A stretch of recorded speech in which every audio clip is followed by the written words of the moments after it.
124 of the Nerds at Large Gaming podcast. I am one of them, their host, Darby Hallman. Hi, and Jeff Mayo. The other them, their host. Yes. Thank you guys so much for joining us. That's it. All right, thanks. Bye. Yeah. Today we are going to be talking about. There's not a whole lot of news today, but we are going to be talking about a little bit of news, but mostly we're going to be talking about Nintendo's 2020. We're going to basically do an Easy Allies friend code, and I'm pretty excited about that. Yeah, and Nintendo makes the most sense because they're the most unknown. Yeah. Out of everything. There's still the new console stuff, but we'll get to that more down the line once we get a little more information. Yeah, they're kind of one of the more exciting ones to talk about. So we're going to do that, but we're also going to reveal our Game Awards betting winner. Stay tuned at the end of the podcast. We're going to go through all the bets, see who won all of those, and see who won the whole big thing and who's going to be punished. It's going to be a good time. But before then, just a few quick announcements. Episode 3 of Nerds and Dragons is currently out right now. That's our D&D podcast, and I think it's getting real good. This last episode is where things start getting kind of weird and crazy. I get some sick satisfaction when one of you guys just roll a 1 in the most important rolls, which seems to happen a lot. It's pretty fun. I've learned just doing all the little D&D we do and all that. I have shitty luck with rolls. There are giant spurts where I'll get low rolls or ones kind of in a row. But from what I've noticed from watching people do D&D, there seems to be there'll be someone like you who gets bad roll after bad roll and all the times they need good rolls, and it seems like they have terrible luck. And then come the finale, they come in there 20, 19, So your time will come, Jeff. Yeah, your time will come. So check that out. That's a lot of fun. Also, we did our Witcher Season 1 Spoilercast that you can find on the Nerds at Large Spoilercast podcast feed. Me and Jeff both really liked that whole season. So yeah, we're not going to be talking about that here, but we are talking about it there for over an hour. Go watch it. It's great. Also a little bit old, but me and Will did our Rise of Skywalker Spoilercast in that same podcast feed. Didn't like it quite as much as Witcher, but we weren't all negative. And then also our Pokemon Shield Nuzlocke is still going on. Episode 7 just went out. Go check that out. And then last thing, at our blog, we have a blog called at nerdsatlarge.wordpress.com where Jacob is going crazy, writing stuff left and right, picking up the slack that me and Jeff have left. Well, let's face it. I wasn't going to do much writing on there. I think you didn't do that much more than me, but with your album, because that was a pretty long thing. I have not written there very much because I'm pretty tied down with all the video stuff that I'm doing. But Jacob is writing awesome stuff over there. He just did his top 40 albums of the year. He did tips for Death Stranding. He has a bunch of other reviews. He had an after party review. His Red Dead Redemption review is old, but it's really good. I think he did one for Control also. I think he does it for a lot of the major games he plays. Yeah, he's quietly the most talented one of all of us, and should be the one that's respected the most. Damn him. Fuck that guy, Yeah. Yeah, so that's it. So that's the podcast. Here we go. The podcast is proceeding now. Now the podcast. Hey, podcast initiated. Jeffrey, you have been playing a game that I'm very excited about. An old game, but one that no one should miss. And we've been waiting for you to get to for a long time. So talk to me about Knack 2. Oh, man, it's a sequel I've been waiting for years. I just couldn't believe that existed, so I had to wait. Now I'm playing Witcher 3. Hell yeah, he is. So yeah, the series gave me the itch to play. I'm just gonna go ahead and throw this in here, Dari. I doubt you mind. Or go ahead. I don't know what we're throwing in here. Oh yeah. Go ahead. It kind of fits in here. I'm not the only one who got the itch because Witcher 3 had at one point over 100,000 concurrent players. Its peak concurrent players at launch in 2015 was 92,000. So you should think about that. An RPG 4.5 years later beating its concurrent concurrent player base. That's insane. That just does not happen. Yeah. It's so funny, the direct line between the show and then everyone's going to play the game immediately. Mm-hmm. Even though they, obviously they both have The Witcher, but The Witcher isn't telling the story or anything. It's more of its own thing in a way.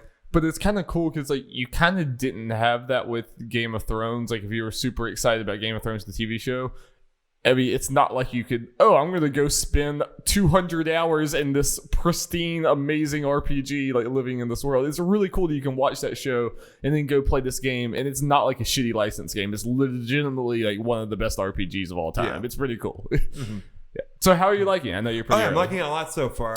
Playing on PC, right? I'm playing on PC, which based on what a little I've seen of Dari's PS4 version, what he said is the right choice from a graphical standpoint and load time standpoint. Because Darby has told me multiple times he has very long load times, some of them upwards to a minute, where I think the longest load time I had at some point was 10 seconds. Yep. I'm definitely, I'm going to let you talk at some point, but yeah, I'll jump in here and say, like, I also restarted on PC just to kind of see how it ran. Like, I was blown away with just how much like clearer everything looks. And like, yeah, the load times were like 5 seconds when legitimately they are like a minute, if not more on PS4. And just the controls and just like everything, it just like runs better, it looks better. It's one of the biggest, like, I've seen a leap from a game like console to PC, but that's a pretty significant one. Yeah, to the point where I think we were both questioning where to get Cyberpunk, and now we're kind of like, man, we should just get it on PC. Probably just PC. Plus, since you're getting more used to the whole mouse and keyboard stuff, you might prefer it that way. That's the other thing is I actually really preferred the mouse and keyboard. Like, I didn't think I would prefer mouse and keyboard for a game like Witcher, like an RPG like that, but I actually kind of do. I just feel like the menu options are easier to get to, and just even steering Geralt around, because with the controller, you do like end up running into walls. You're like, no, I want that. I want to pick up this, not that. Damn it, Yeah. And I feel like I get that a lot less with the mouse. So yeah, I was super loving that. I think it's one of those things. The more we play PC, the less we're gonna want to play other things. It's just as long as our PC can run it, which Witcher 3 is a pretty good test. Yeah. But so how are you liking the actual game? I'm liking it a lot so far. Loving it. It makes me feel good about the fact that you and multiple people have said the time I'm in, the first 10-ish hours, which I am in that time, it's slower compared to other ones. I'm like, okay, I'm enjoying it this much so far. So once we kind of all hell breaks loose, I guess. Yeah.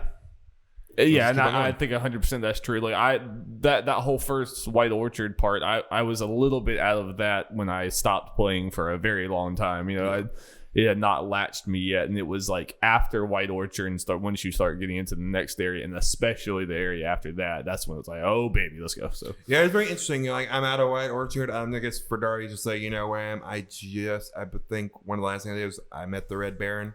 Okay. I haven't done much side things in that new map yet. I'm just kind of okay. I'll just get to the do story stuff and get stuff as I kind of go around because the map's so big.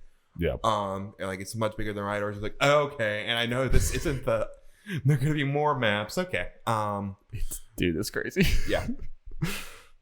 So, where was I going with this? Well, I mean, you want to talk specifically about like how are you liking the quest structure and the writing and just the characters and everything? I know you said you were kind of pleasantly surprised when I don't know, surprised, but you went in there and you're like, oh yeah, you were already recognizing stuff that just from watching the show. Yeah, show. I mean, they're this is one of those things I forget the name. Like, Geralt. They mentioned that Geralt's the butcher of what's the name? Blaviken. Yeah, Blaviken. Yeah. And like, okay, I get the context behind that. Right. I imagine in this world it's not much different or any different at all than what the show is. I have to imagine. No, yeah, they referenced. I mean, I even I talked about. I might have talked about it in this podcast, but I remember I was reading the Witcher books while I was playing Blood and Wine. It was really cool because I read a chapter where a character was introduced, and I started playing the game, and I played the quest that she's introduced in the game. Like, oh shit, they referenced things I just read. It was cool. Yeah, and even stuff like how Yennefer and Geralt met with the Djinn and all that. Mm-hmm. Yep. So yeah, stuff like that's cool, and it's definitely helping me get the names better, recognize things, and kind of like where exactly all these people are. Though I think there's already a big Seer related spoiler for the show potentially that's introduced pretty quickly, which it's whatever. Yeah. But I guess also speaking of Siri, it's something I completely forgot. I guess I'm gonna assume I knew it at some point. That Siri is playable in this game. Yeah. I completely forgot about that. So when that happened, like they had to do a flashback thing, like I was just kind of see the story and start playing, like, oh, okay. Oh, shit. And then you did it, and then I tried to do a dodge, and she only did that dash thing. I was like, okay. Oh, it's different. Yeah, it's different, which it will be nice from a variety standpoint for sure. I imagine with Siri, probably get more stuff, maybe kooky stuff as you go on. Yeah, you will get more stuff. I will say, like, maybe temper your expectations a little bit, because like I think that's one of the common complaints is people are like, let me play a Siri more. You know, I think it does end up being one of those things. It's like, yeah, you're kind of unlocking these things to Siri, and then you know it's a lot more of like structured things. Like, this is when you play Siri. Yeah. Every other time you play Geralt, you know, it'd be nice if you could, you know. Yeah. I definitely see that. Yeah. Let's see. Yeah, story stuff is really cool. The side quests are really awesome, and obviously this is very not a new take, but the writing of all is very interesting and definitely makes you want to do the side quest. And it's kind of the thing of some of the best writings is in it, or interesting stories and all that. It is kind of like, it just kind of feels like, in a way, you know, in the show and the short stories where it's kind of Geralt tackling this one monster. Some of the side quests, like, this is like an episode/chapter 100%. Of that stuff, which is very nice. So you're kind of getting the general Witcher stuff. Yeah, of him hunting monsters and the side stuff, but still have an interesting story and not just a go kill this thing and that's all you get. Right.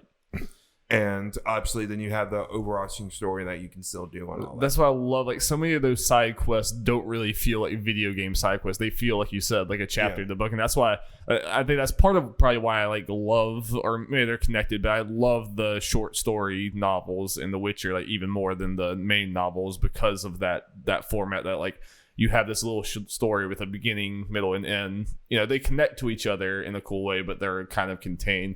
And that's what, every time you go to one of those side quests, it feels like I'm getting told this narrative. It's not just, just go kill these things to kill these things. Good job, you did it. Here's the thing. There's usually like, oh, there's some sort of arc here. And, you know, you're going to go kill this monster and then realize that this monster is like actually not all that bad. It's sentient and it can talk to you. And it's like, it's being tormented by the humans. But, you know, like you find these like, or even things. Stories where you're going to like, some guy's like, hey, can you go get this guy for me or whatever, capture this guy for me or whatever. It's kind of, you get to the guy and it's like, is the other guy the bad guy? Exactly. The wrong one in this? Or are they both kind of wrong, but which one is kind of... Yeah. The sheer amount of times in The Witcher 3 across my entire playthrough that I was sitting there staring at two options like, yeah. Jeez. Yeah. I guess the last thing we get to before moving on, because I'm sure we'll talk about this more as I go on. Yep. Is the combat of it, which is generally, based on what I consider the weakest part. Yeah, I would agree. 100%. And I would also have to agree. Yeah. It looks like, just on the surface of it, you kind of look at it, and maybe the aesthetic is part of the reason. It kind of looks like a Dark Souls-y style game. But then you get to the thing is like, there's some of the bosses, like a griffin, has kind of had this, but for a lot of the enemies, especially the little scrubs like the dogs and other humans and stuff, there's nothing to read. No, you just gotta kind of hit and then dodge, or you'll just randomly get hit. And that's what I mean. Like, it's because on the surface, I guess, in the like most core, like basic bare bones thing, it is like Dark Souls, just in the fact that it's the swinging and dodging stuff and using different abilities and everything. But like, it really is. The biggest detractor for Witcher 3 is like, it does give you a lot of different combat options. Like, you have a skill tree and you can unlock a bunch of different like things that should give the game variety. But the most effective solution is always /dodge, /dodge. And that will be the case the entire game. And there are a couple times, like, bringing the name of the creatures, this wedding dress ghoul thing or whatever. Yeah. You had to use a certain spell on it to be able to hit her. Yeah. There's stuff like that, but yeah. I mean, sometimes they use the signs in interesting ways, but like none of The Witcher 3's best moments are the combat moments. I mean, like, they can be enjoyable at times, and like sometimes they serve the narrative in a cool way where it's like, oh, we're going into battle, and it's kind of cool to be able to like see this battle going on and you're like slashing people or whatever. But it is, I mean, again, like none of its best moments are that, and like the best thing is like it doesn't overstay its welcome. And I mean, for a lot of people, The Witcher 3 is not going to be a good game for that reason. Yeah. If you are completely gameplay centric and even really good writing doesn't really interest you for this long, then The Witcher 3 is not necessarily going to be for you. Yeah. If you're not like basically if you're not in for like almost reading a book but in a cooler way, like and you need to be like invested. If you're not being captured by the story, then Witcher 3 you probably should play. Yeah. But just moving on, before one last thing before we move on, not exactly related to The Witcher, but CD Projekt Red in general. Gets me excited though, just with seeing this writing, firsthand now, just a little taste of it. I'm more excited for Cyberpunk. Oh yeah, because that should be there, and just from a gameplay perspective, I think Cyberpunk looks, from what we've seen, better than Witcher. It at least looks wise. I mean, yeah, and we've seen a good amount of it. Yeah, so feel good on that front. So yeah, Cyberpunk. I agree. Yeah, I'll just say like last thing, very quickly. I played the rest of Blood and Wine since I was on here. I didn't have too terribly much more, but I pretty much played the rest of the main story. And like, Jesus, that's real good, dude. I mean, that because Blood and Wine basically is its own game again. It's another like 25 hours at least in a whole new area that's just stunning. Like Toussaint is like the best area in Witcher 3. It's insane. And that quest line, like I talked about those moments where you're sitting there staring at a choice. There were like 8 of them in a row where I'm like, oh my God, you have to resist the urge to look online. And it's like, I never do that, but it's like, man, if I fuck this up, I'm really fucking this up. It's really cool. Imagine what I'll do for that. I'm not gonna look online, but I'll probably afterwards like, okay, what is this choice? That's what I do. Yeah. Witcher 3 is so cool because like I made a choice, something happened, or whatever, and I look back at like what the other one was, and it's like completely different. Like they go like it literally, you won't know whatever, and this is like way in the future, and I'm not even gonna be specific about it. But literally, I looked at the other option, and it was like, okay, once you choose this option, you go to the fairy tale land. I'm like, what? Like, oh yeah, you go to the, like, didn't Ginny and Wolfie do? Yeah, they did the other option. You go to like a completely different area, and this is completely different quest line. I'm like, what the fuck? It's cool. Yeah. And for people who might be interested in The Witcher, $15 for the complete edition in most places right now. It's absurd. That is like deep. So the complete edition does it have both of the DLCs? Oh yeah, that's what I got. That's insanity. No, I got the complete edition with all the DLC and stuff for $20. That is like that is like so ridiculous. Like it's a penny per like several hours. That is like probably one of the best deals you could ever find just for the amount of enjoyment you're gonna get out of the game. So and also on Game Pass for console. Yep. Not the DLC, but if you like it, that'd be worth it on its. Yeah. No. Yeah. So and then if we're done with Witcher 3, last thing, I'm not gonna I'll probably like save my I'll probably fully dive into this next week because I'll probably be done with it next week. But I am almost done with Shantae, the half genie hero. And I think it's a testament to like kind of how decently fast I burned through that game. Like because I said that this is going to be my casual game that I kind of just pick at here and there and play very slowly. That didn't end up really being the case because I actually put DMC to the side and I was like, okay, I want to finish this first. Because that game is just like throughout the entire game, it was like there's really no fat on that game. I was impressed the whole way through where every single time I got a new transformation, it really felt like it changed things, and it changed the way that I approach different levels going forward, and also the past levels, it reuses assets like in such a cool way. Yeah, because you'll get an ability that completely unlocks this one, and it's kind of cool to play one of these games it's like a Mario style side scroller thing like that, but it's not really about the world clear. It's about, you know what I mean? Like you finish the world the first time, but when you go back, like, you get abilities that you can just like sail through the whole world and clear it, but that's not what the game is about. The game is about going back there and then like finding what new piece, like what new like item you need to collect to move on forward. And like kind of revisiting these areas and just seeing like, oh shit, there was so much more in here that I just was not even aware of at all the first time through. which is really, really cool. I like that a lot. And obviously, the art style and vibe and everything is just so jolly. Yep. It's so jolly. And I really like the writing. It's very tongue-in-cheek and knows what it is, but like they'll break the fourth wall and like reference that it's a game a lot of times, which is like really enjoyable. There's that whole boss fight where it's like, yeah, I'm gonna get my own game. It's gonna be like it's gonna it's I don't know. It's just such a pleasant, nice experience. Yeah, I think obviously I agree with you. I loved it when I played it. What's gonna be nice is when Seven Sirens officially comes out and stuff. Like you were saying, that was gonna be like you expected Shantae to just be a jolly game you just kind of have on the side to pick away at a while. I think that's what Seven Sirens will be. It's supposed to come out like in the May 2nd quarter of this year. I think it's the window for it.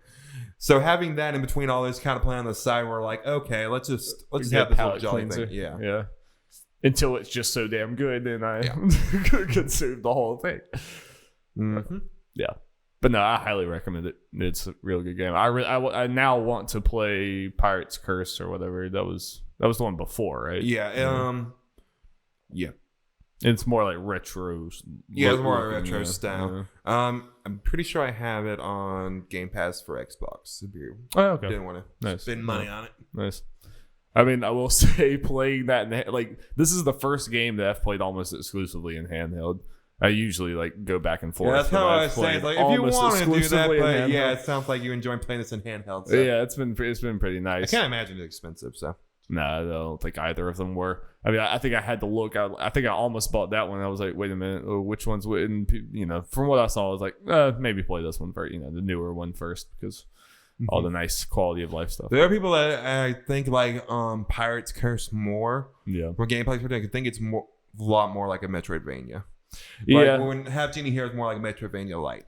And that's kind of what I like. Like I enjoy Metroidvanias as well, but I kind of liked that Shantae was a little less stressful than like a Hollow Knight and a little less like I didn't really want to be like lost for hours trying to find things. And like I think it is really just the right amount of Metroidvania, but also it's like, all right, we know what we are. We're gonna speed this up and go through, which is not a detractor of the game. It's exactly what I wanted from it. Like everything I wanted from this game, it just hit nice immediately. Yeah, another game we'll both be able to talk about this. Yeah, it's good. I'm gonna go get me a Pepsi. I need a caffeine hit. But if you want to introduce news jingle, jingle, Darby. Let's see. Gotta put in that there time code. I'll be right back, Jeff. Okay, I'll start reading it, Darby. First story was the Witcher 3 thing, but moving on. Let's get Kevin Knizovic from GameSpot. Vince Zampella, co-founder of Apex Legends and Star Wars Jedi Fallen Order developer Respawn Entertainment, will head up EA Dice's LA-based studio, the Los Angeles Times reports. Under Zampella's leadership, EA plans to expand the outfit and have it release an original game. Up until now, the LA-based DICE studio has primarily been responsible for providing support for DICE Stockholm, developer of the Battlefield franchise. According to the LA Times profile, the office will remain separate from both Respawn and DICE Stockholm under Zampella's leadership, but will probably be rebranded to establish its own identity. Let's see. Quote, we will probably rebrand, Zampella says. We want to give it a new image. We want people to say, this is a destination you can go and make new content. I think they've kind of gotten the branding that they are the support studio for DICE Stockholm. I think rebranding is important for showing people, hey, come work here. We're going to do some amazing things, end quote. While he leads the LA DICE office, Zampella says he will remain on as head of Respawn. Yeah, so this is interesting. Obviously, I don't think we'll have too much to say about it, but it does kind of seem like Respawn spreading and taking over more of EA, which is probably a good thing overall. Probably. Apex Legends was a big success. Star Wars, despite its glitchiness, was a big success and well received and all that. So, yeah, go ahead. I was going to say Respawn were the stars of EA this year by far. 100%. I mean, like Respawn kind of saved EA from just having like a terrible 3 years in a row. You know? and especially with Anthem. That would have been. Oh yeah, I forget about Anthem. Everyone forgets about Anthem, which is crazy because it seemed like it was such a big deal. But like, yeah, if you didn't have Apex and Fallen Order this year, then that would just be and now like at least it's a mixed with EA. And I mean it's probably like it's no surprise that Vince Impella is just like kind of moving up in EA and doing other things. It'll be interesting. I wonder like how much he's involved. If he said he's still doing Respawn, he's doing this, and what exactly does this mean? Are they making like simultaneously 2 different Star Wars projects, or is this something completely new? Said an original game, so it did say original. Okay, completely original. Well, yeah, there you go then. There we go. No, that sounds good. Yeah, more games. Hopefully, coming from them, hopefully it's something interesting. I mean, like, yeah, I still like think of Respawn really highly, even though I didn't love Fallen Order. I mean, I think the things they were going for was good. It just needed. Honestly, I think it's more of an EA problem than a Respawn problem. Honestly, that game just obviously needed 7 more months of development time at least. Yeah. And I don't think EA was going to give that to them. So yeah. Just like Anthem also needed about that much more development time. Oh, no, we knew that months in advance that was like, hey, you need to get it done by now, by this point in time. This is the latest you can do it. Yeah. So, okay, Darby. Talk about something that's very close to your heart. Very close. And less than 2 months away from my heart. Yes, the Final Fantasy VII. A demo was leaked, Darby. It was. And listener, before you skip ahead, I have not looked at this leak. I refuse to look at this leak, so I don't know if Jeff has. But we are not going to be discussing the contents of this leak, so don't worry about skipping ahead. We don't even know the content, so we can't really talk about them. Zack gets brought back to life. Oh shit! If that's actually a spoiler, I am sorry. I do not know. No. Yeah, this is a very interesting thing. I mean, at first, the demo that it existed leaked. Yeah. Which that's fine and dandy. I'm all for knowing that. And then people were actually able to do some weird hacker stuff to get the demo, be able to play it, and then data mine it to get from what I can see, a whole bunch of stuff from the game, including in-game stuff. And again, this is just people kind of talking, let me know in the details. Potential stuff for the part 2. Yeah, that's why I just saw like vague things. Everyone was trying not to spoil, and I hope I can like avoid it. Until then, it kind of sucks that we have to wait 2 full months of avoiding spoilers. But this is where like I don't want to talk about the content of it, obviously, but like I kind of just want to talk about what we think this kind of means for Square Enix, because didn't a pretty similar thing happen to Kingdom Hearts last year too? Not the exact same thing of a demo. They were going to release a demo and that leaked and all that. Yeah. I think it was people got copies of the game early. That a month early. Yeah. Which is in a way worse. I mean, definitely worse, because then a whole bunch of the game was on. I mean, the whole game was online. Well, it kind of sounds good. Yeah. Now I do remember there was that quote from Nomura, from someone else, saying that they were reconsidering simultaneous worldwide releases after it leaked. So they were basically blaming that on the Western audiences. Yeah, on releasing it in North America, which fucking sucks. Like, and this makes me worry. Like, we already we've said a bunch of times, like, yeah, put out more demos. Demos are awesome. Like, we love to have demos before we play the game. Is this gonna make Square Enix say, "Oh, we're not doing that again"? Yeah. I think there's a decent chance that it does. At least it's going to make them more gun shy to doing it, which kind of sucks. No, that's kind of a backwards thing. But yeah, it's Square. So who knows what they're going to do? And well, hey, at least we'll get the playable demo hopefully soon. Yeah, I really hope we didn't have to I hope it's not. We have to deal with dodging these leaks, and the demo only comes out like a week before the game. We'll be like, well, well, shit. I feel like we'll at least get about the end of this month. If they don't release it soon, they'll release it on the 31st, because apparently that's the anniversary of Final Fantasy VII coming out. So Square, I think, is like one of those companies that kind of likes that stuff. Yeah, I feel like Japanese companies like that. Just like sit on it until they don't. It kind of sucks. Well, even then, sitting on it's like that's still a month before the game, so it's not like it's a no. It just sucks because it's done right now, Jeff. There are people out there playing it, and I am not one of those people, and that makes me sad. It's quite a crime, Darby. I think so, personally. Okay. All right. Move on to the last news story. A nice little one. Untitled Goose game has crossed 1 million copies sold. Honk honk, motherfuckers. Honk honk. I don't think this is that surprising as far as like an indie game crossing 1 million copies.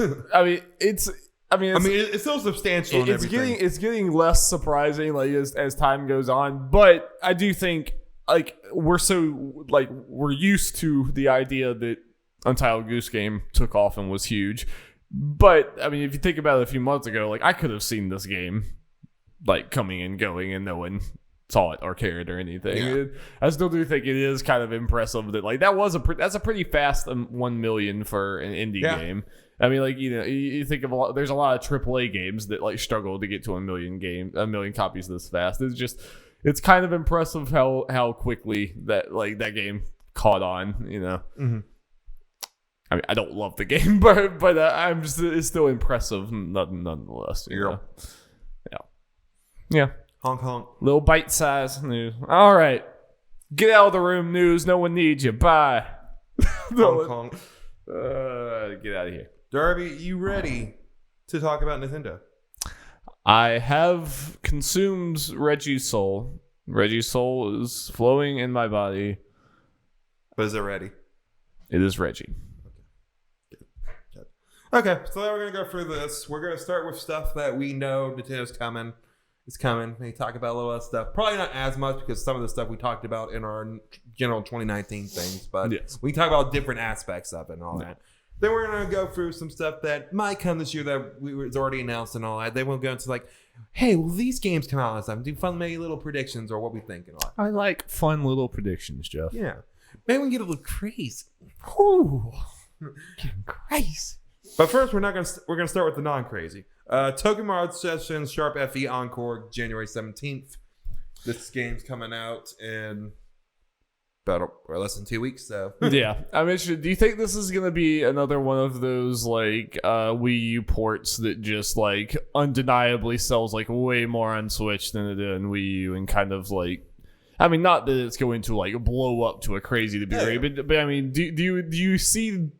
Like, are you expecting to see like some surprising sales where it's like, oh wow, you know, good for you, Tokyo Mirage Station? Potentially. And I know this isn't saying much. I expect it's 1% sell more than the Wii U version, especially because it was on the freaking Wii U. And if you don't remember, Darby, this came out like around July-ish 2016, so about 6 months before the Switch came out. I didn't know it was that close. Yeah, something like that. It was in 2016. I think it was like in the middle-ish. So it was pretty late in the Wii U cycle when a lot of people probably just moved on. Yeah. So out of a lot of the games I think deserve a second chance, I think this game does. Because it is a very quality game. The people who played it sing its high praises. Like, right. A lot of people like to love it a lot. So I'm happy this is getting another chance. I expected the 1% sell more, whether that's enough to be considered a success necessarily. Yeah. Who knows? That's up in the air. I do think in a weird way, and I'm not saying this is completely like warranted, but I think from a lot of people, kind of myself included, like when you just look at the game, just not like playing it, not like knowing it intimately, but just like on the surface level, I think the idea of this game, whenever we knew that there was going to be some Fire Emblem Cross Shin Megami Tensei thing or whatever, I think the idea was more tantalizing than the actual product looks on the surface. You know what I mean? Like, cause I remember we were talking about that happening. It's like, what is this going to be? This is going to be insane. Yeah, this was one of the last things people expected, and even I was kind of like, we all kind of had whiplash when we saw it. We're like, wait, what? Like, what is this? And then it does the thing where it really was a crossover. And we're like, what? And then what's the thing? Wait, so how is the Fire Emblem in there? Okay, Fire Emblem's in there, but they're like pop idols. What the fuck is going on? it became clear, especially if they released information of how the Fire Emblem and Shin Megami Tensei thing crossover. And I'm not saying this was the best way to do the crossover, but it was a really good way, and they did fun things with the idea of it crossing. It's a lot more subtle than I think we thought it was going to be, which is not necessarily when we think bad. Crossover, we think hard thing like Crom and the Shin Megami Tensei demons will be fighting each other, like, and all that kind of stuff. Those are two different avenues to take, and both are like valid. But I do think it's kind of cool, especially in hindsight, looking back, that like this was its own game. It was like its own game that obviously like took cool inspirations from both fight systems, right? I mean, like the fighting system kind of takes from both. Yeah, it is a very Shin Megami Tensei kind of fighting style. I think it's a simplified version of it for sure. And it includes some Fire Emblem stuff. The Fire Emblem stuff mainly comes from like the weapon triangle and the spells being good against other ones and all that kind of stuff. It's a cool thing. It's a weird that this game happened. Yeah, but it's kind of. I mean, I've been saying this pretty much since it came out. Battle system is right up your alley. The other stuff, sure. I don't know if you'd be able to get into. Yeah. We'd have to see. Yeah, we have to see. But it's still a good game. I hope it does really well. Animal Crossing New Horizons. That is the big one. That is the big one. Will that be the biggest game Nintendo releases this year? I think there's a possibility of that. It just depends on potentially two factors. Will Breath of the Wild 2 release this year? Will Odyssey 2 be announced and released this year, or maybe something else we don't know? At the end of the Switch's lifestyle, will Animal Crossing New Horizons, where will it like stack out sales wise? Is it going to be like the tippy top with like not beating it obviously, but like with Smash and Mario Kart 8? I think it's possible. I mean, Sword and Shield. New Leaf sold 11 million plus copies. Yeah. So, and it's just the whole thing of, I think pretty much all of Nintendo's franchises on Switch, their games have broken records, sales records, as far as speed and being the top selling game and all that kind of stuff. Yep. So I have no reason to believe that Animal Crossing wouldn't be any different. Yeah. Especially since there are Animal Crossing fans that obviously prefer the handheld version, and there are even some that liked it when it was on console and didn't play New Leaf because of that reason. But you can do both on here, and and because of the way Animal Crossing is and art style and stuff, it doesn't hinder, like it being a part handheld game doesn't hinder the console experience like you could argue you could do for other games. Yeah. It's kind of weird comparing Pokemon and Animal Crossing because like they're both absolutely huge and like have a lot of non-gaming fans, you know, people who like pretty much only play those two games or one or the other. But it's kind of interesting, like Pokemon has been so prevalent and so consistent that it kind of like never left people's lives. It's just like like clockwork, it's like every 2 years, right? 2 years in there, 2 or 3 years. Sometimes yearly. Sometimes yearly. Like at least like every few years at the very least, there's a new Pokemon for you, like consistently. Yep.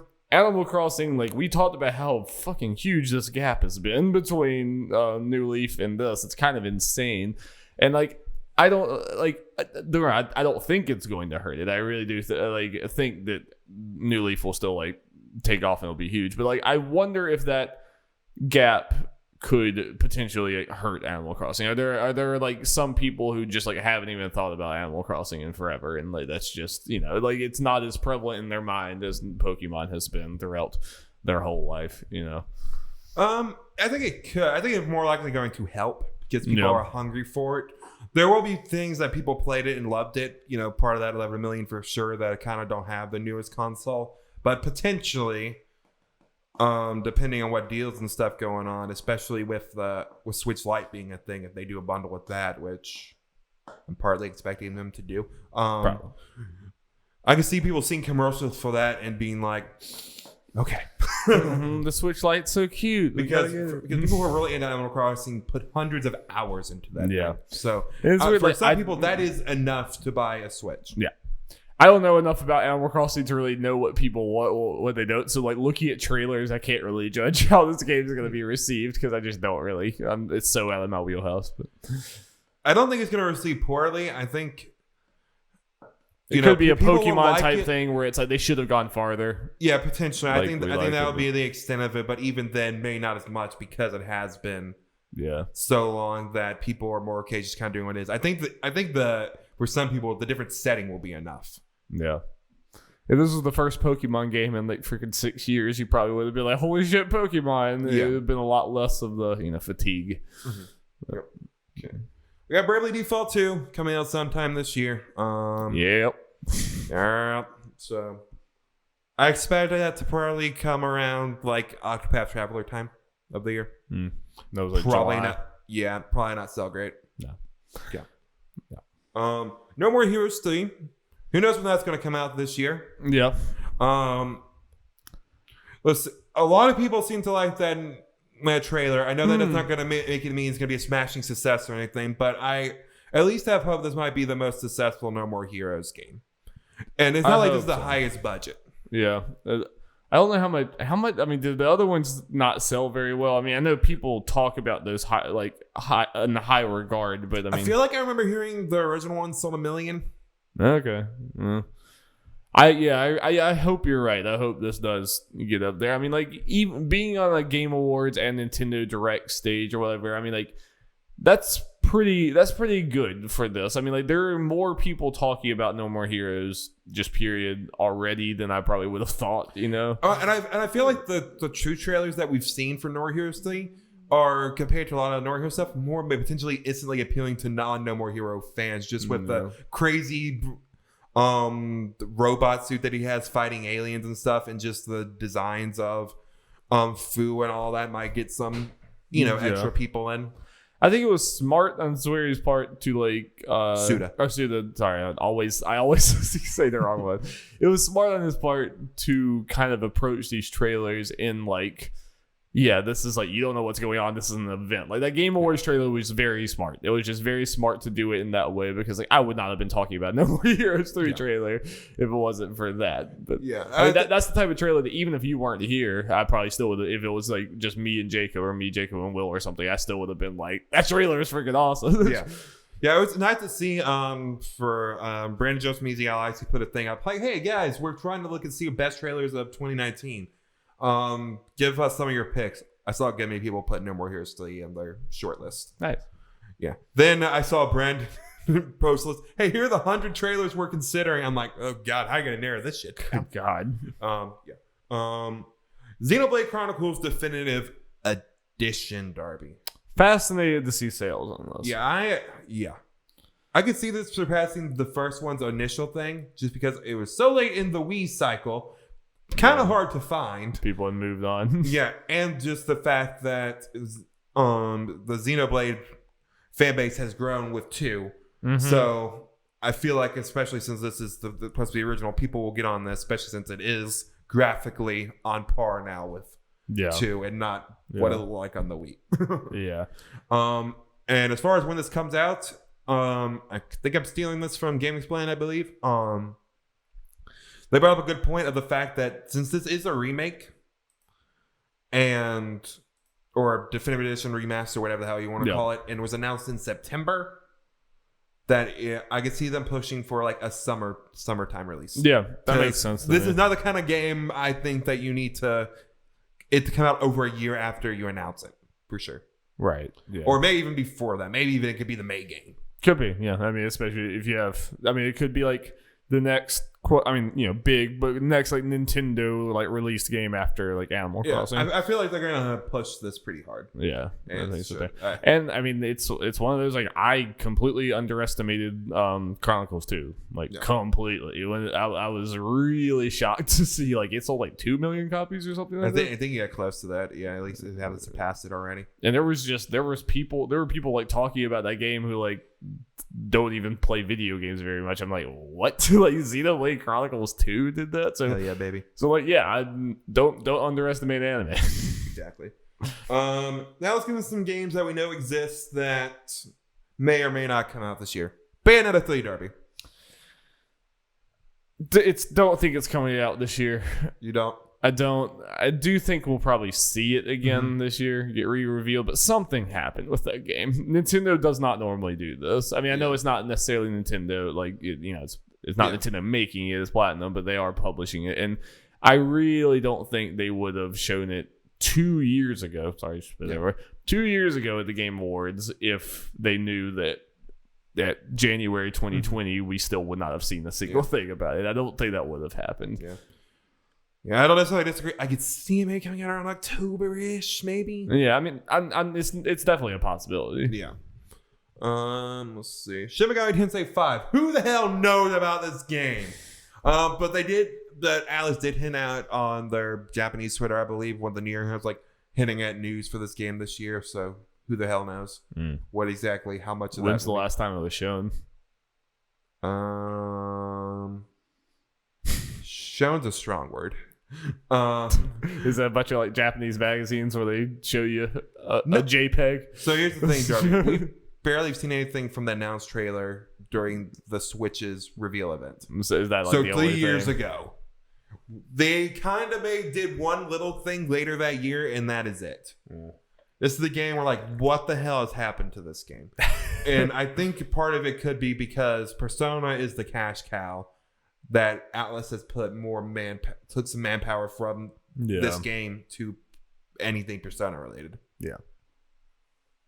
Is the likely scenario. That's how we get the scramble immediately, but we're still waiting for Shin Megami Tensei 5. Yeah.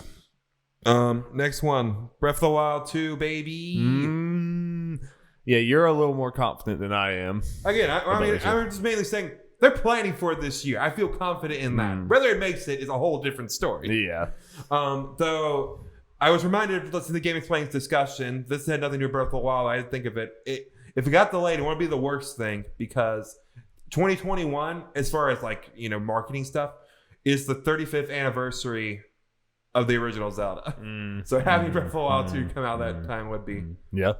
But that makes sense for marketing. Yeah, I mean, I can agree. I think I do agree that it's planned for this year, but that seems like it's a prime game for a delay because of how freaking ambitious Breath of the Wild 1 was. And if this is doing that kind of thing, Breath of the Wild just seems like a game that you could easily be like, oh yeah, we can hit this mark, and then you start developing it more and more and more, and then it's ooh, yikes, I don't think we can, because it's just so freaking big and it has so many moving parts. It's not as much a linear story that you can kind of map this out. It's just what gets me more optimistic for it is the fact that let's say it does come out late 2020. Yeah, that is 3.5 years after Breath of the Wild 1. They already have the engine in place. They already have the physics in place. So it's not like they're making a whole new game from the ground up necessarily. It's been longer than it feels because time sucks and we're all slowly dying. Well, not slowly dying. We're all, kind of quickly dying. Yeah, exactly. So Derby, this is where we can have a little fun here and then move on. But let's talk about a couple wishes maybe for Breath of the Wild too. Okay. I know we did this in some podcasts, but I don't remember anything I said. Yeah. Obviously, we'll get to more as time goes on. But Game Explain pointed this out when I was listening to their discussion, and if you kind of look at the trailer, there are some times where Zelda's more at the forefront of it. I wonder if they're going to pull a Metal Gear Solid 2. I would love it so much. Dude. Because and this is something that's been pointed out that they've done it for other Zelda games and stuff, but I don't feel like it works well here. What way will they have to justify Link going back to 3 hearts or something or being weaker? Because in the trailer, he already has the Master Sword. Right. What better way to do that than Zelda being the hero, Link being the one captured or indisposed or something? And Zelda will be physically weaker, but she'll have magic and stuff. That's how they can do to separate the gameplay. It can be different, yeah. Because she obviously has some magic stuff going on because you're able to hold Ganon steady or whatever and, keep him going too crazy for 100 years. And that's the kind of stuff that I do think that Breath of the Wild 2, it kind of has a hard job because partly because Breath of the Wild was so damn good, and it's going to be. I think we all know it's going to be reusing the map. It's obviously going to change things, but it's going to be reusing a lot of assets and everything. So, Breath of the Wild 2. I mean, Breath of the Wild 2 could just be more Breath of the Wild with not much new, and it would still be phenomenal because Breath of the Wild is amazing. Yeah. But for it to avoid having that be the narrative that it's like, yeah, it's good, but it's nothing new or whatever. It has to kind of like prove that it needs to exist. It needs to prove that it's doing something different. And I think, number one, just having Zelda be the main character in general would do that. But also, like you're saying, if moveset wise, if it's like, no, this is way different because like Zelda has completely different powers. Like the game just fundamentally plays different with her. Mm-hmm. And like, yeah, you could open that up. Like the whole magical abilities things could go so far. And then I do think there's a chance that what they were showing us there in that trailer is the moment that Link gets like taken down. Oh, like, Link gets disposed of. I think that is very early in the game, and that could be like that might be in the game, and literally the next shot is Zelda seeing like Link like crystallized or something, or just like dead, or like very better yet, because we see kind of. But we see Ganondorf's corpse and all that, or mummified body, whatever. Yeah. And we see something about Link trying to do something with weird magic stuff, and looks like it might be. What if Ganondorf's spirit possesses Link's body? Yeah. Some crazy anime things going on. I mean, why the hell not? It'd be completely. I mean, how do you do a sequel to a game that completely changes the Zelda formula? Take that and completely change it in a bunch of different ways from a story perspective. Oh, no, dude. I would be so excited. I mean, I think this is going to get to a point, the longer we talk about this, where like me, you, and a lot of other people are going to be pretty disappointed if it doesn't happen. Yeah. I think the whole, at least Zelda being playable thing is not too far-fetched at the very least. The whole Link being possessed by Ganon thing, that'd be a little too far-fetched. Yeah. But Zelda being playable, at least in some aspect, even if she's not the full, when you play for most of the game or anything like that, or the only one you play. Yeah. I hope the reason for pessimism would be like they were literally asked about this, and like I think one of the lead guys' answer was, "Well, if you play the Zelda, then what would Link be doing the whole time or something?" It's like, you fucking kidding me? It's like, called The Legend of Zelda for a reason. That's what stops you. Yeah, you can't think of what Link would be doing. Like, what's Zelda doing? Locked in the castle. There you go. Like Link is, she's indisposed in some way. Link is, yeah. Okay. Flip. Metroid Prime 4, not happening. Nope. Pikmin 4. It said it was almost. Miyamoto said this game was almost done like 2015. Yeah, that's what. So like, I think this game's dead. When people talked about, so Pikmin 3 happened, right? Yeah, it was a week. Okay, yeah. But Pikmin 4 was like literally like 6 years ago. Yeah, Pikmin 4 was talked about a while ago by Miyamoto saying, "Oh, it's getting close to being done. We're working on it. Blah blah blah." And it's like, okay, so something happened. It's probably dead. Yeah. Let's see. Now we're getting to a game that not officially announced, but I want it to be real so bad. I think it is Mario Odyssey sequel, baby. I think there is a 50% chance that it's announced this year. It's not coming out this year. Okay. I think there's like a 5% chance it comes out this year. 50% chance it's announced. What about you? It depends, because I think it's going to be partly from when it comes out, potentially what other games are coming out around it. Because it's the same thing kind of Breath of the Wild. It had like it had less time in a way since Odyssey came out, obviously. But it would still be 3 years by the end of this year. And kind of the same thing with Breath of the Wild. They'd have the mechanics and all that kind of stuff. They wouldn't be using the map, obviously. Oh, and there's a very good chance that this game was DLC turned into a full game. Yeah, exactly. And not against Odyssey, obviously, it's my favorite game of all time. I feel like with Breath of the Wild would potentially need more time because it is a more ambitious game, as we were talking about. I feel like Odyssey has potentially less room to have those kind of things. Like, okay, like we need more time. Yeah. I can see them, planning for Breath of the Wild 2 this year, the end of this year. Potentially, like they've realized kind of quickly it gets delayed. Them trying to do Odyssey 2 at the end of this year. Yeah. I just want to look at the Galaxy 2 jump. Yeah, and I expect it to be like a Galaxy 2 sequel type thing, obviously. I just wanted to see the distance. So Galaxy was November 2007. 2 was May 23rd. 2.5 years, Darby. 2010. 2.5 years. Yep. So, yeah. Yeah. It could happen. Yeah. I mean, maybe 50 is low for like. I think there's a pretty good chance that it's like the one more thing at E3. There's a pretty good chance for that. Let me say this: if it's actually a thing that exists, I think it will definitely be announced this year. Yeah. I'm in a way more confident that Breath of the Wild 2 might come out this year, or at least I'm planning to, than Odyssey 2.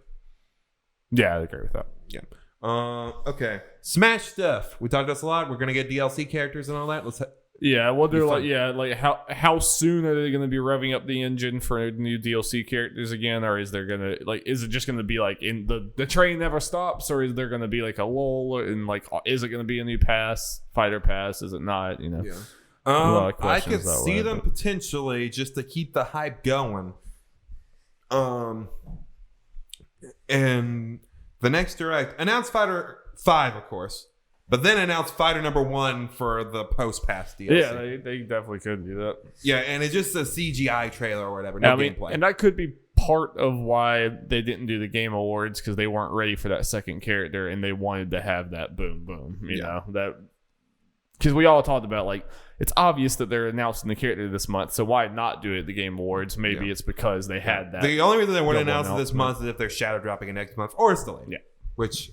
I feel like they got ahead of schedule, so I don't think the fighter is going to be delayed. Yeah. So even if he is, it's fine. Yeah, we will live. Okay, Darby.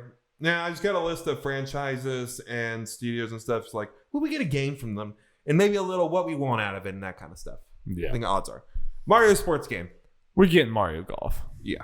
It's happening. It's happening. It's 100% happening. Yeah. I'm kind of surprised we got another tennis game before we got the Mario Golf. Yeah. Just from like popularity of it wise. And tennis just sold really well, so yeah, they're going to continue the sports game. I don't know 100% lie. And I mean, I'm pretty confident in it, at least gameplay, like core gameplay wise, being good. I hope the story mode is a whole hell of a lot better than Ace's. You know, I think Ace's story mode and all the content that was not just the core mechanics of the game, I think was pretty bad. I mean, I did not like it at all. It was lacking. So I hope that either don't have it at all or have a much better thing, you know, and like put more resources into it. I think they're going to have it because at this point it looks bad if they don't. Yeah. I've never played a Mario Golf game. It's been a long time for me. So I don't know. I mean, I guess this will be up for it. They'd have to sell me on it, but I'm not against it. Yeah. I liked Tennis Aces a lot more than I thought I would. So. Pokemon game. There's a lot of ways they could go with this. They could do a Gen 4 remake. Mm-hmm. They could do a Sword Shield Deluxe Edition thing too, whatever. That's probably going to happen. Is that even really that exciting? No, Gen 4 remakes would be more exciting though because of how big of a jump that would be. But it'll be Let's Go. No, I feel like they're going to do a Let's Go will be Gen 2 next. Yeah. I think 4 they'll actually do a real remake. Yeah, I mean, I think there's a possibility for any of these. There's also a possibility for nothing. You know, I think all that's on the table. Retro game. Is it dead, Darby? Probably, honestly, because like they were working on something else, but now I think their heads down on Metroid Prime 4, and I think whatever it is they were working, I don't think it's going to see the light of day. Or maybe they were working on the Metroid Prime trilogy thing remake, but there's no way they were working on it for that whole time. And like Tropical Freeze came out in 2014. Yeah, and that kind of seems like a waste of resources to give one of your best studios a bunch of remasters. Yep. Even though stuff like Metroid Prime 3 is going to be a difficult remaster because of the motion controls and other stuff like that, you know, it'll be interesting to see what they do with that. But I think it's dead. El Capitan Todd. Captain Toad, Darby, I want a Captain Toad sequel. Give it to me. Yeah, when did that kind of meaty DLC come out? It was like, that was last year, right? That was 2019 or was that 2018? I can't remember. 2018. Maybe 2018. I mean, I think that game sold surprisingly well, and they like were promoting it a lot on Switch and stuff too. I mean, I think a sequel is absolutely happening. Yeah, it's a lower budget game and all that. It's really well received, and I think it sold pretty well. So, I think it's time. Give it to me. It's time. It's a nice game to kind of fill out your library and make fans happy. No. You know, Zelda. I have it here because they kind of, since Breath of the Wild, I mean, even before that, kind of doing a one Zelda game a year thing, whether it be a re-release remastered thing or full-on remake, or obviously like Breath of the Wild or whatever. Let's say Breath of the Wild 2 doesn't come out this year. Or last year we had 2 with Cadence of Hyrule. Yeah. It's like, will they release some Zelda thing? Will we get let's say the Wii U ports of Wind Waker and Twilight Princess? Something like that. Yeah.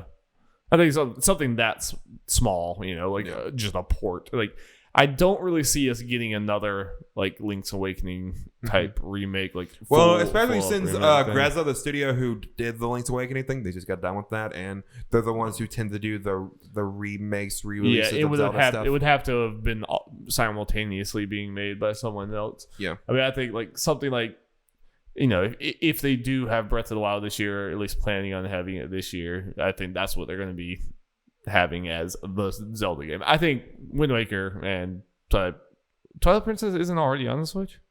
Okay, yeah, I think those two are especially Twilight Princess is probably a lock to be coming at some point.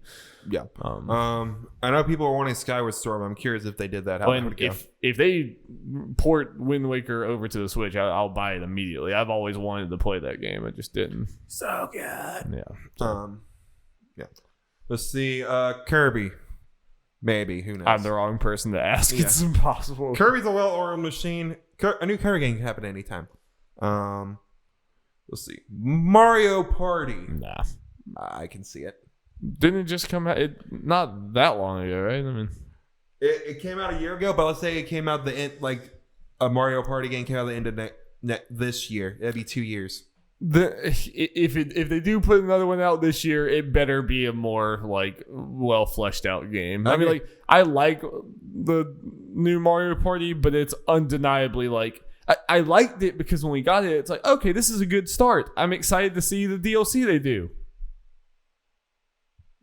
Oh, there's no DLC? Oh, it's just an unfinished game. Cool. It's like, we did not even play Mario Party that much, and I'm already like, when I take it to my sister's house or whatever, and we talk about playing Mario Party, I'm like, yeah, but I've kind of done everything. I've done all the maps multiple times. I've seen pretty much all the mini games multiple times. I already, not playing Mario Party. Mario Party is supposed to be a game you can play and play and play and play forever. I already feel like I've crossed the finish line like a long time ago on that. And if they put out another $60 Mario Party that also feels unfinished, it's going to be like, all right, this could have been one game that was worth the price point. Instead, it's split into 2 unfinished games. Yeah, I don't disagree with you. If like they do another Mario Party, what would make me get it? I would have to come out and see all there is to offer. It's like, okay, this works. They definitely need more maps. They need more crazy maps because the boards they have on there are simple. Yeah. And then there's so few of them. I don't want Mario Party to become like Madden, or like it comes out yearly or bi-yearly and it just doesn't change that much and it's just not fully. It's a fun game. It's a fun idea for a game, and I think that one's well made for the little bit that's in there. It just literally, that game could be triple the size. Yeah. And one thing I hope they do keep, whenever they do make another Mario Party game, is they keep the character specific dices, because those are cool and fun. Yeah, no, there's very cool ideas. The game, there's a lot of good things in there. Everything that's in there is good. It's just not nearly enough. And have online, online. Next game, WarioWare. It's time. When was WarioWare Gold or whatever, that like 3DS one? I don't know, a couple years ago, but that doesn't count because that's like a greatest hits game. Yeah.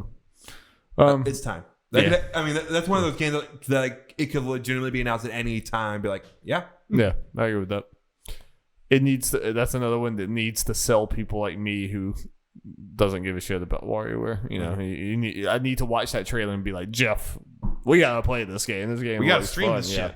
Monolith Soft. Probably not much is gonna go on with them because we're getting the Xenoblade Definitive Edition, even though we don't know if they're working on it or not. They're probably helping a lot with Breath of the Wild too. Though they are keep on hitting at a new IP and stuff, and I could see at the end of the year them announcing either that or Xenoblade 3. Yeah, I think all of those things we just said are being developed simultaneously, but I think Breath of the Wild 2 is obviously going to take the most priority. And so I kind of agree. Chances are we not get a release, but I can see an announcement at the end of the year. Yeah, it could be announced. That could be a Game Awards announcement or something else. You know. Okay. Mother 3 Derby. Which I mean, talking about models, I mean, a new Nintendo IP that's potentially an RPG would be hype. You know? Yeah. Well, they've shown artwork and it's like a fantasy RPG. Yeah, that would be really. When Xenoblade is more sci-fi. Or even if it was Monolith Soft getting their own Zelda spin-off thing, that would also be hype. You know? There's the rumors about that. So, yeah. Mother 3 Derby, is it happening? This feels like bait. This feels like a trap. It feels like a trap to say yes and look like an idiot over and over and over again, like everyone does. I mean, so no. Yeah, I know. I'm not going to take the bait. It's one of those things I feel like if it was going to happen, it happened by now. I mean, it might. It's not. Yeah. It's absolutely. I'm not going to be surprised if it does, but I'm also not going to predict it. Metro, we kind of talk about. I think the Prime trilogy could announce. Prime Trilogy, there's a chance that they do another 2D one like they did on the that Samus 3DS, Return team ever did that. I could see them doing. Yeah, there's a chance of that coming. Yeah, something like that coming. Star Fox, who knows? I could see that as well. No matter how much Star Fox fails, they seem to give it new games. Dead. Okay. You hear here. Paper Mario. I hope. I want to play like a modern. I didn't play the old ones at all, but I've heard so many good things about them. So there are multiple avenues, Daria. I can see them going with a Paper Mario release this year. That makes sense to me. One, new game. For people who don't know, I don't know if you know this, Daria. Intelligent Systems, the Fire Emblem devs, work on Paper Mario. Yeah. They have multiple teams and all that, and a lot of the houses was outsourced. So the people that had to be working on something. Yeah. And Paper Jam or the Color Splash was 2016, I believe. So yeah. That was a 3DS game? No, it was a Wii U one. Oh, okay. That gets me to another thing. Color Splash port. I did not play Color Splash because I thought it was going to follow too much in Sticker Star things. It kind of does, but it's better. And apparently the writing is A+. So if that was ported, nice. I'd probably buy it. Okay, cool. Also, this year for a new game. That'd be preferable and hopefully more in the old style. But something I can see them potentially doing this year, 2020, is the 20th anniversary of the first Paper Mario game. So remake. It's a long time, but yeah, that would be cool too. Completely. I mean, is it kind of? I don't know. I mean, you tell me. Is it one of those things that I'd be like, I have to imagine if you pop Paper Mario, like the old one in now, it still looks really good. It still really does look good, but it's not really like an art style that needs to be like severely updated. Yeah. But there is some upgrades they could make it. Like Paper Mario games, they all hold up very well just because of the art style. Yeah. Like more that like as far as 64 games go, that's probably the game that holds up the most. I mean, do you not think it's more remaster route than remake route? I mean, they call the Crash games remasters sometimes. So those things are remakes. I mean, like, but I'm saying by me and you know what we mean when we say remaster remake. Don't let Activision, who's just trying to sell copies of Crash, influence you. Remaster or remake. I mean, it seems to me more like a remaster, but you've played the game. I mean, I feel like it would have to be a remake because while it still holds up visually, I think there is a clear difference enough definitely between this and Color Splash to where I think it could justify doing the remake. Okay. Do we expect any new franchises from Nintendo? I would love it. I mean, I think Splatoon was so exciting because it's just kind of upsettingly rare to get a new Nintendo. Yeah, we have ARMS during series. This. Yeah. All this. Astral Chain. I mean, it kind of. I mean, not that everyone is busting out new ideas constantly, but you do have Sony had Horizon and Ghost of Tsushima now, and they had Days Gone, and I mean, Genie. Even like God of War was obviously not a new thing, but it was a completely changed or whatever. But like they've created multiple new IPs and everything. It kind of sucks that like Nintendo when Splatoon happened, it's like, holy shit, a new Nintendo game? Well, we don't even know what that concept is because they redo the same things so much. And they do it very well, but I would love to see something new. But I mean, you have to guess no, though, because it's just so random. It's so rare. Is what I'm saying. It's so rare. Wii U port story. I'm just going to say this, then we can kind of move on with this. Yeah, there's a rumor with Emily Rogers, who knows things, in the Recetera Nintendo Direct hype thread or whatever, speculation thread, where she said there are apparently 2 Wii U ports that are coming this year, and she's heavily hinted at they are Pikmin 3, which probably leads to no Pikmin 4 this year, and Super Mario 3D World.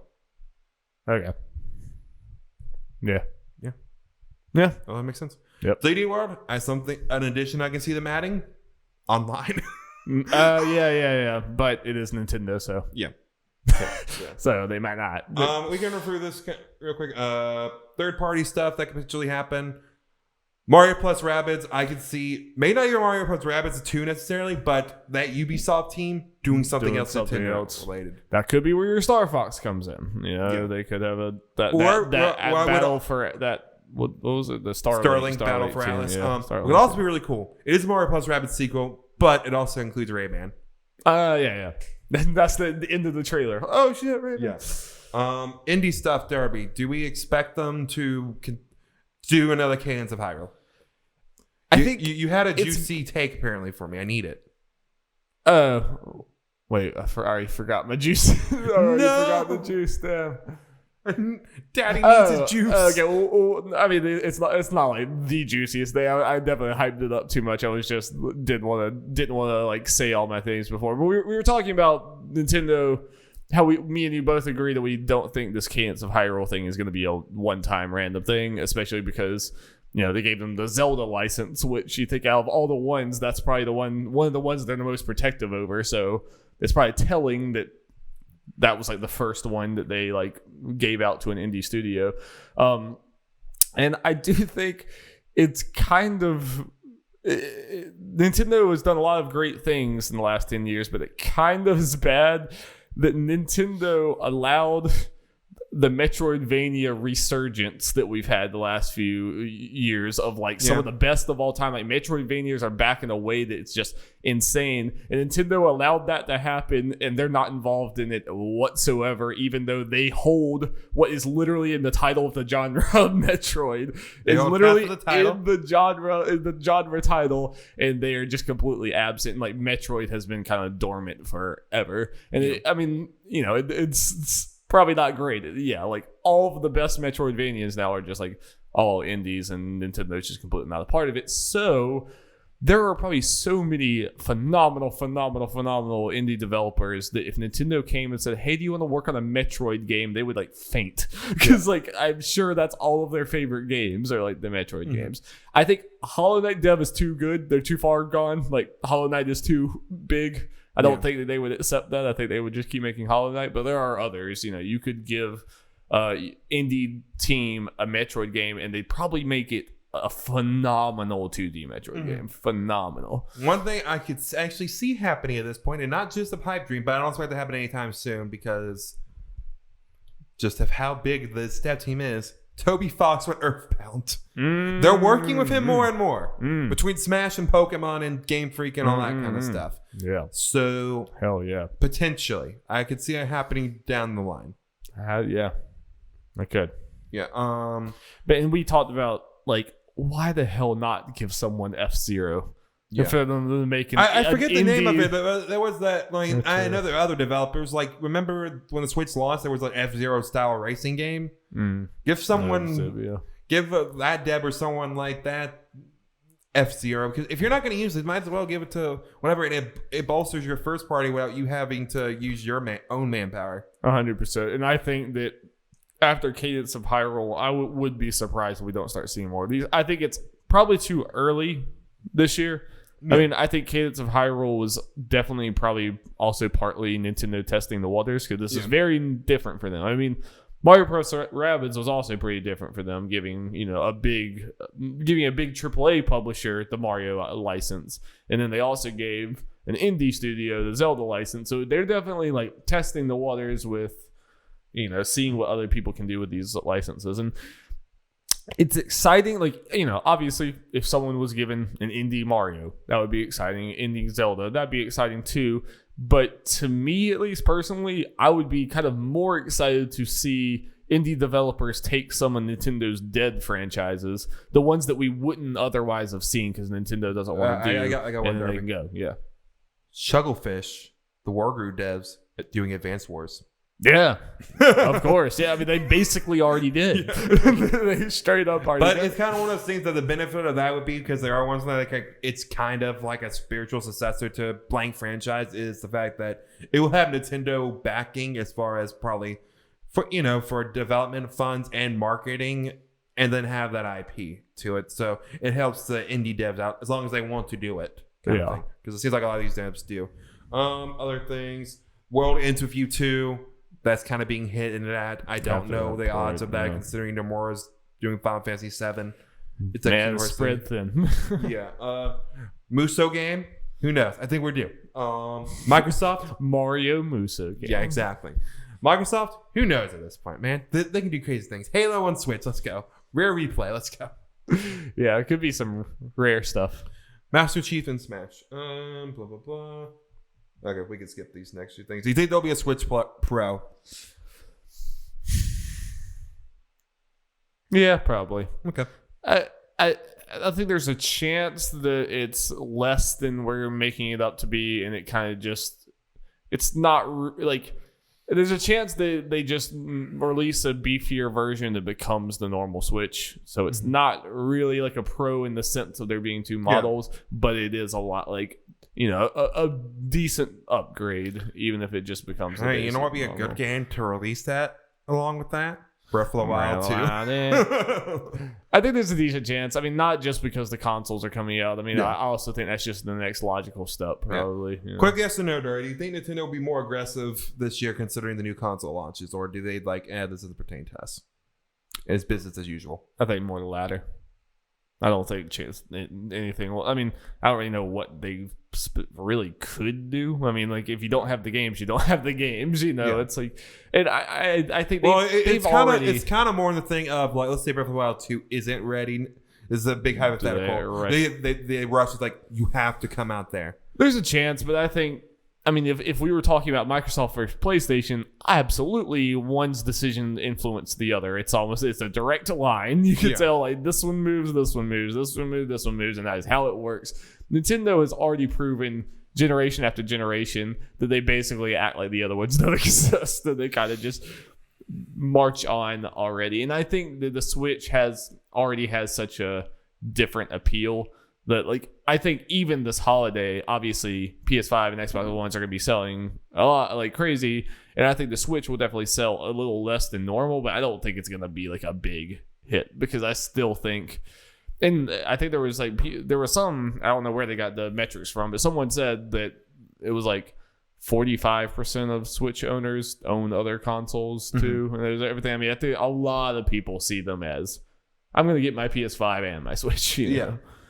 Or PC and Switch, or any combination. Yep. Okay. All right. Well, we ready to move on to the betting award special results. And sadly, Jeff did spill the beans. I'm not going to reveal. I know who won. I don't know the individual results or whatever of the specific thing. So you can get my hot reactions to that. But let's get started. So the way we did this, we have two categories, yes, no, and numbers. They all gave their answers and all that. For numbers, the closest person got 2, second closest got 1 point, others got 0 and stuff. Yeah. Yes or no had follow-up questions if everyone answered usually yes. There are some differences. And then we had a final bet of who will win the game of the year thing. They ranked them or whatever.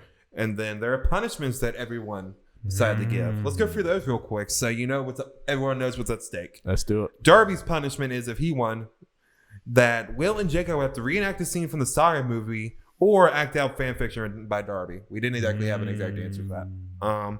And Darby will get a Sonic mask if he wins. So we go on Valentine's Day to see Sonic, right? I guess we got to reenact a scene. Will is platinum a PS4 game, and the game has to be approved by Will. He's too nice. He's too soft, Yeah. Jacobs pretty much comes down to playing mini games in Astral Chain.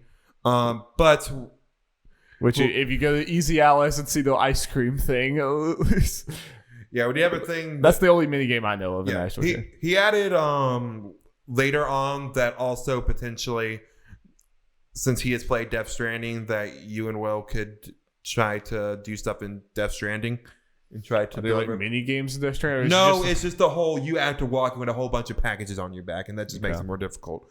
Okay. And we also added in if Jacob won and Will has played Death Stranding, that we instantly do Astral Chain because it's funnier. What if I beat Death Stranding? Well, then we instantly do Astral Chain. Okay, so let's get to the bets. First one. Will WB Montreal's Batman game be revealed? Darby said no. Will said yes. Jacob said yes. I was about to say, please tell me I said no. Please tell me what no. Dumb. The answer was no, and Darby's the only one who got a point. Will a game be re-revealed after a long disappearance? Everyone said yes. The follow-up was what game?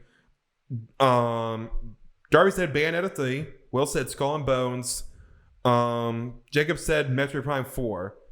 The answers, at least a couple of them that would have gotten you points, was Babylon's Fall, Ghost of Tsushima, Wolf Among Us 2. And based on what I've talking to you and other people, you didn't think about Ghost of Tsushima, and if you did, you would have put that there. No, okay, it doesn't really feel like I still don't know about that one. That game didn't like go away, but it's not like we're like, oh, what's happening with Ghost of Tsushima? Is it dead? I don't think anyone was worried. I mean, not like it matters. It doesn't matter, but if it did matter, I might fight you on that one.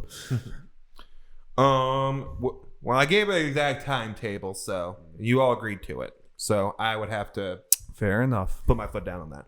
Will a new Smash character be announced? Everyone said yes. They all said companies. It kind of doesn't matter. Yeah, because the answer was no, and I had a sad face. Will we see Ghost of Tsushima at the State of Play? Darby said ye. Jacob said, or Will said nope. Jacob said yes. The answer was yes. Yeah. Will either of Square's big games for the next year get a new trailer? And this was Final Fantasy VII and Avengers. Everyone said yes. The follow-up question was which one or both? Darby said Avengers. Jacob and Will both said both. The answer was just Final Fantasy VII. No one. Got that. Next one. Will Resident Evil 3 remake get a release date? Everyone said no. Oh, I'm surprised no one said yes. Yeah. So we got a release date April 3rd. Yeah, the release date is right around the damn corner. Yeah. I think what we also said during it, like a more specific release window would count as well, but you all said no. Anyway. All said no. Which dum-dums we got? Yep. Will any new game feature a playable raccoon? Darby said no, didn't believe. Jacob Will believed and said yes. Jacob said no. The answer was unfortunately no. Well, that's really sad for raccoon fans. Yeah. Number 8. Will I legitimately freak out at any announcement? Darby said no. Will said nope. Jacob believed and said yes, but unfortunately, it is a no. Well, probably the closest thing was Foo, but that wasn't like a, Yeah. Unfortunately, the Kingdom Hearts trailer leaked beforehand. Yep. Sad. Yep. Number 9 for yes or no. Will Jump Force win Best Fighting Game? Everyone said no. I thought it said no Outer Wilds. I was like, wait, what? If all no, who will win Best Indie Game? Everyone said Outer Wilds, and Okay. everyone was wrong. It was Disco Elysium. Yep. Surprise the world. I mean, I would have said Outer Wilds. Oh yeah. I mean, most people thought that. Yeah. Will Jeff Keighley cry? Darby said yes. Will said I hope not. Jacob said no. The answer was no. Damn. I think he almost did when he announced Green Day was about to play. I went for it too much. That was a dumb one for me. I tried to go. Do you believe that Death Stranding is going to win the Game of the Year? Yeah, I mean the obvious one is to say no. The crying was a long shot, but I thought I could take it. So totals after the yes no. Darby's ahead with 4 points. Will has 2 points. Jacob 3 points. So it's all very close. Time to get to the numbers. So what I could potentially do here is update points as we go along, but that'd be very confusing, so I'm just not gonna do that. Yeah, don't worry about it. It's fine. Number 1, how many world premieres will we get? Darby said 18, Will said 17, Jacob said 21. The answer was 29. So Jacob got 2 points. Darby got 1 point for that one. Number 2. How many of the new games announced at Game Awards will get a 2020 release date? Darby said 8. Will said 6. Jacob said 8. The answer was 8. Oh, me and Jacob, man. Yep. So you both got 2 points. Right Will got on squat. Right on the damn money. How long will the longest world premiere trailer / presentation be? Darby said 4 minutes 20 seconds. Nice. Will said 6 minutes. Jacob said 4 minutes 30 seconds. The answer is 4 minutes 23 seconds. Joe boy. I had to really okay, when does this technically start and when does this technically end? It was the Ghost of Tsushima. That's really funny. It's that close. Yeah. Yeah. So Darby got 2 points. Jacob got 1 point. And as you can tell, Will's falling dreadfully behind. I mean, we all know that he's dead weight, right? Yeah. We all know that he's the weak link. I just can't. I love you, Will. You're great. How many views will the Game Awards have on their Twitch channel at 9:42 p.m. Eastern Time? 72 minutes after the pre-show starts. Darby said 1.2 mil. Will said 71,000. Jacob said 100,000. The correct answer was 335,712. You're a little off, Darby. I was a little off. Well, you're all pretty off, but yeah. So Jacob got 2 points. Will got a point. How many double jumps will there be? Ooh, this one. Darby said 12. Will said 2. Jacob said 8. This is one of those where it just went too high, Darby, so I wasn't going to count them all. So in other words, you won because you had the high. Okay, so can you explain how, like, where did all these double jumps come from? 7 were from Spellbreak from the State of Play. Oh, jeez, yeah. 2 were from Dreams, so that puts it at 9. So we only needed 2 more for you to take it. Yeah. Because you have 12 and... So where those other ones come? Smash from the Game Awards. Just little footage. Damn. Spellbreak carries 7 and 1 though. That's... Yep, so you got 2 points. Jacob have 1. Since we're halfway through this, I will give point updates. You and Jacob are tied at this point. And how bad's Will losing? He has 3 points. Oh my god. How many minutes into the Game Awards will Jeff Keighley say the words Hideo or Kojima? You said 10 minutes 1 second. Will said 34 minutes. Jacob said 15 minutes. The correct answer is roughly the 6 minute mark. So you got it with the low at 10. So you got 2 points. Jacob got a point. Yeah, I think he did the whole we got Mr. Kojima in the house, right? How many VR games will we see? You said 6. Will said 12 ... And Jacob said 7. The correct answer is 5, or at least what I got. State of Play had 1 and Paper Beast. And for what I can tell, the Game Awards had 4 different ones. So you got 2. Jacob got 1. I'll start saying the points now that we're close to the end. You have 15. Jacob has 13 at this point. How many kills will we see during the State of Play? You said 13. Will said 13. Jacob said 10. And the correct answer is 10. Damn, Jacob. So there are 3 in Dreams and 7 in Babylon's Fall. Nice. There were a lot of slashing. There are multiple times in Predator where you could assume they died, but I didn't see them die. So I couldn't count it. All right. Rules are rules. I respect the game masters. So Jacob got 2 points. You and Will both got 1. So at 15, Jacob, 16, you. How many anime boys will we see? Most important one. Sounds like the one that Jeff had to spend a lot of time on. Yeah. You said 16. Will said 12. Jacob said 25. Underestimate. I forgot. I completely forgot about the Kingdom Hearts trailer, which is really stupid on them. But yeah. So the high one. Yeah. I stopped counting at some point, but this is how the numbers broke up before I stopped. Wobby has them broken down the anime boys. Like, what do we do here? This is insane. I love it. 9 in Kingdom Hearts, 4 in Final Fantasy VII. Yeah. 2 and No More Heroes 3. Yeah, nice. Because Drunk You said Fu counts. Oh, he does. Yeah. Yeah, Fu counts. Yeah. 2 in Bravely Default 2. 2 in Naraka. And 2 in Final Fantasy 14. Yep. Math checks out. Yep. Math checks out on my end. Mm-hmm. So we're going to the last question before the final bets. Darby and Jacob tied at 17. Hoo-wee! This is one of the closest ones we've ever had. Yeah. And Will only has 4 at this point, by the way. I think Will's got it. I think Will's going to get it, you guys. How many of my award predictions will I get right?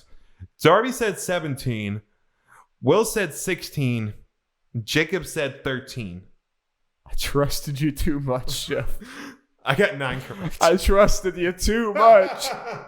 Last year I did the under. This year I did the over. I should have trusted Jeff less. So you let me down in the end.